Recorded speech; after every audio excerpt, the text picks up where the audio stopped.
To'g'ri fokus ko'rsatmayaptilar. Okey, ishonmayapsizlar hozir. Yortda ishlayaptilar. Po'stin chiqarib qoldirsizlar. Mana ko'rasiz, bizda kartalar hammasi har xil oddiy kartalar. Hammasi bittadan, to'g'rimi?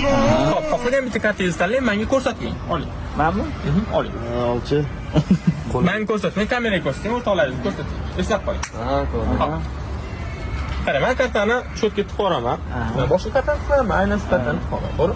Endi sizga bitta iltimos bo'ladi. Men kartamani o'tkazaman, siz o'zingiz xohlagan joyda stop deb berishingiz kerak bo'ladi. Tayyormisiz? Stop duvar o'zing. Hop, o'zingiz xohlagan joyda. Stop. Shotdan? Shotdan aynan shotdan men 4 dona karta olaman. 1, 2, 3, 4. Mana aka 4 dona, to'g'ri? Endi qaranglar, men birin-ketin kartalarni ko'rsataman. O'zingiz to'xtatingiz, o'zingiz tanladingiz. Birinchi karta siz kartangizmi? Xo'p, qarang.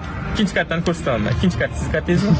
Aynan siz tanlagan karta 3-marta ham chiqib keldi, to'g'ri? Bizda 4-karta tuz bo'lishi kerak. Mana tuz. Demak, bu yerda 3 ta sizning kartangiz bor, bitta tuz bor, to'g'rimi? Bundoq qiladigan bo'lsa, bu yerda tuz bor. Gap shundaki, u hisobda bizda 4 dona tuz bor, to'g'rimi? Lekin gap shundaki, bizda yana bu yoqdan tuz chiqib keladi. Tuz. Demak, bizda dublikat tuzlar bormi? Yo'q, faqatgina sizning kartangiz bor. Kartalarni